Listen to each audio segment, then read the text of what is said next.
우리나라에선 폭행과 협박이 없으면 강간 혐의가 인정되지 않습니다. 그런데 저항해봐야 소용없는 장소에서 이런 일을 당했다면, 저항해봐야 내가 다칠 것이 뻔해 포기했다면 어떨까요? 수사 결과 무혐의가 나오자 피해자, 그럼 차라리 폭행을 당했어야 했냐며 절규했습니다. 홍주혜 기자의 기사로 사연을 먼저 보시고 법조팀 우종환 기자와 비동의 간음죄에 대해서 집중 분석해 보겠습니다. 남성 2명이 신발도 신지 못할 정도로 의식을 잃은 20대 여성 A씨를 끌고 가듯 데려갑니다. 만취 상태였던 A씨는 클럽에서 처음 만난 남성과 단둘이 모텔에 남겨졌습니다. 몇 시간 뒤 잠에서 깬 A씨는 옷이 벗겨진 상태였습니다. 싫다고 명확한 거부 의사를 밝혔는데 성폭행을 당했다며 이틀 뒤 강간 혐의로 남성을 고소했습니다. 하지만 현행법상 강간죄는 폭행 또는 협박이 있어야만 적용할 수 있습니다.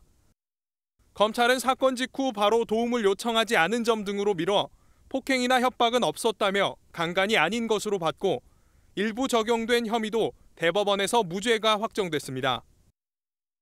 더 거세게 저항해서 한 대라도 맞을 걸, 그랬으면 혹시 결과가 달라졌을까, 얼마나 후회를 했는지 모릅니다.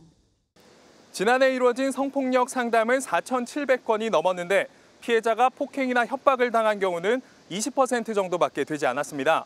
사건이 재판까지 이어진 건 4분의 1 수준에 그쳤습니다.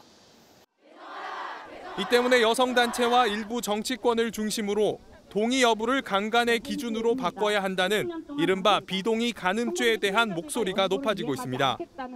근데 현행 법이 그런 판단 기준이 아니라는 이유로 피해자가 무고했다는 의심이라든지 이런 공격을 받을 수도 있는, 성적 자기결정권을 존중하면서도 무고한 피해자를 만들지 않기 위한 법 개정을 위해 사회적 논의가 필요하다는 지적입니다.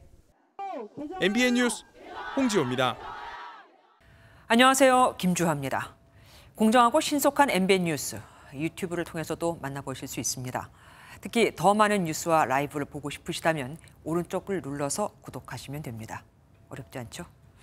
빠르고 정확한 뉴스로 계속 찾아뵙겠습니다.